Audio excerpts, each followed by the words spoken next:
Hello students, स्वागत है आपका मेरे चैनल फिजिक्स प्लस प्लस में। आज हम आपके लिए लेके आए बहुत ही इंटरेस्टिंग टॉपिक। एक्चुअली आज हम 3 टॉपिक लाए हैं आपके लिए। Universal law of gravitation, free fall और एस्केप वेलोसिटी। ये 3 टॉपिक आपके कंपटीशन एग्जाम नीट जेई वगैरह में और 11th क्लास में और फाउंडेशन वगैरह में आते हैं। तो चलिए स्टार्ट करते हैं। सबसे पहले हम बात करेंगे यूनिवर्सल लॉ ऑफ ग्रेविटेशन की। यूनिवर्सल लॉ ऑफ ग्रेविटेशन का जो डिस्कवरी थी वो सर इसैक न्यूटन ने की थी 1687 सन में। और इसके मुताबिक क्या था, अगर आप दो मास लेते हैं, मास मतलब आप मान लीजिए अर्थ और सन को लेते हैं या फिर अर्थ और मून को लेते हैं, तो दो मास जब हम लेते हैं तो उनके मास की वजह से उनमें एक अट्रैक्शन फोर्स आता है। जितने भी प्लैनेट्स हैं वो एक दूसरे को अट्रैक्ट करते हैं उनके मास की वजह से। और छोटी चीज़ों में भी ये फोर्स लगता है, लेकिन हम उसे नेग्लिजिबल मान के चलते हैं।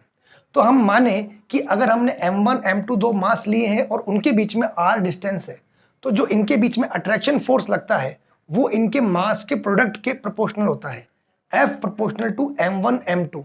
मास का प्रोडक्ट का मतलब है कि इस बॉडी का मास और इस बॉडी का मास इनको मल्टीप्लाई करेंगे और उससे जो वैल्यू आएगी उसके प्रोपोर्शनल होता है अपना ये फोर्स।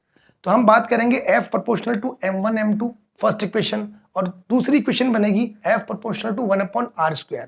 जो इनके बीच की डिस्टेंस आपको दिख रही है r के स्क्वायर के इनवर्सली प्रोपोर्शनल होगा। डायरेक्टली प्रोपोर्शनल का मतलब है बच्चों कि m1 m2 की वैल्यू बढ़ेगी तो फोर्स भी बढ़ेगा, और अगर r की वैल्यू बढ़ेगी तो फोर्स कम होगा, क्योंकि ये जो चीज है ये इनवर्सली प्रोपोर्शनल है। दोनों इक्वेशन को हम लोग मर्ज कर देंगे तो इक्वेशन क्या आएगी, F proportional to m1 m2 upon r²।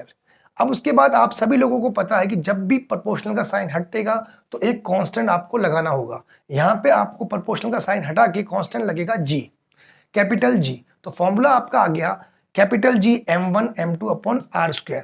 ये फॉर्मूला जो आपका आया है, यहाँ पे कैपिटल G क्या है, universal law of gravitation, universal constant of gravitation. तो यूनिवर्सल कांस्टेंट ऑफ ग्रेविटेशन जो है इसकी कुछ वैल्यू होती है, वो होती है 6.67 इंटू 10⁻⁻11। अब आप इसकी यूनिट कैसे निकालेंगे, अगर आपको कैपिटल G की यूनिट निकालनी है तो आपको r² को यहाँ भेजना होगा और m1 m2 को नीचे भेजना होगा। जब r² यहाँ पे जाएगा तो ये हो जाएगा न्यूटन मीटर स्क्वायर, और m1 m2 जाएंगे नीचे तो इसकी यूनिट क्या आएगी, Newton metre square upon kg²। तो हम कैपिटल G की वैल्यू को हमें याद करना होगा। अब हमने यूनिवर्सल लॉ ऑफ ग्रेविटेशन पढ़ा जो कि पूरे यूनिवर्स में लगता है। अब हम डिस्कस करेंगे फ्री फॉल के बारे में। हाँ, तो हम बात करेंगे अब फ्री फॉल की। यहां पे फ्री फॉल का मतलब क्या है, फ्री फॉल का मतलब आप समझिए कि कोई स्मॉल m ऑब्जेक्ट यानी कि कोई बहुत छोटा ऑब्जेक्ट अगर अर्थ पे गिरता है तो उसे हम बोलेंगे फ्री फॉल। फ्री फॉल का मतलब ये है कि उस पे ग्रेविटेशनल फोर्स लगता है और उसके अलावा कोई फोर्स नहीं लगता। जैसे कि मान लीजिए मार्कर को अगर मैं ड्रॉप करूं वो सीधा नीचे जाएगा, उसे रोकने वाला कोई नहीं है। फ्री फॉल का मतलब है कि स्मॉल m ऑब्जेक्ट जो है वो फ्रीली अर्थ के ऊपर गिरेगा। अब हम मान लेते हैं कि अर्थ का मास क्या है, कैपिटल M, और जो ऑब्जेक्ट अर्थ पे गिर रहा है उसका मास है स्मॉल m। बच्चों, जब भी फ्री फॉल कंडीशन आती है तो जो ऑब्जेक्ट का वेट होता है वो ग्रेविटेशनल फोर्स के इक्वल हो जाता है। अब आपको पता है कि वेट का फॉर्मूला होता है mg, तो यहाँ पे हमने mg रख दिया, उसको किसके इक्वल कर दिया, ग्रेविटेशनल फोर्स के, ग्रेविटेशनल फोर्स के इक्वल रख दिया जो कि m1 m2 था। इस केस में यहाँ पे होगा कैपिटल M और स्मॉल m। दोनों को इक्वल रखने के बाद स्मॉल m से स्मॉल m कैंसिल हो गया। स्मॉल m से स्मॉल m कैंसिल होने के बाद स्मॉल g की वैल्यू आई g capital M upon r²। यहाँ पे स्मॉल g क्या है बच्चों, यहाँ पे स्मॉल g है एक्सेलरेशन ड्यू टू ग्रेविटी या फिर ग्रेविटेशनल एक्सेलरेशन, जिसकी वैल्यू होती है 9.8 मीटर पर सेकेंड स्क्वायर अर्थ के सरफेस पे। तो आज हमने क्या पढ़ा, यूनिवर्सल लॉ ऑफ ग्रेविटेशन पढ़ा, उसके बाद हमने फ्री फॉल कंडीशन से स्मॉल g की वैल्यू को निकाला। अब हम पढ़ते हैं एस्केप वेलोसिटी। अब हम बात करेंगे एस्केप वेलोसिटी की बात।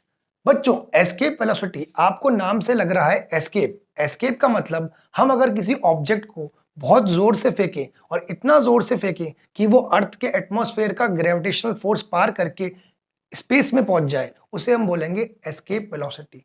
यानी कि वो मिनिमम वेलोसिटी जिससे कि कोई ऑब्जेक्ट अपने अर्थ के ग्रेविटेशनल फोर्स को पार करके स्पेस में चला जाए। Minimum velocity given to a object to overcome gravitational force, ताकि वो ग्रेविटेशनल फोर्स को ओवरकम कर जाए, उसके आगे निकल जाए और अर्थ के एटमॉस्फेयर को पार करके स्पेस में पहुंच जाए, रीचेस टू द स्पेस। उसे हम बोलेंगे एस्केप वेलोसिटी। एस्केप वेलोसिटी का जो फॉर्मूला है वो है अंडरवुड में 2gm अपॉन कैपिटल आर। यहाँ पे कैपिटल जी क्या है? Universal constant of gravitation. और यहाँ पर कैपिटल एम क्या है? अर्थ का मास। और कैपिटल आर क्या है? अर्थ की रेडियस। कैपिटल जी की वैल्यू हम रखेंगे 6.67 इंटू 10 की पावर माइनस 11।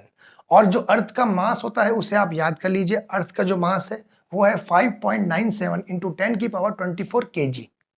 और जो अर्थ की रेडियस है वो है 6378000। ये सभी वैल्यूज हमें याद करनी है। इसे हम रखेंगे तो जो अर्थ पे जो एस्केप वेलोसिटी का फॉर्मूला है वो आएगा 11.2 किलोमीटर पर सेकंड।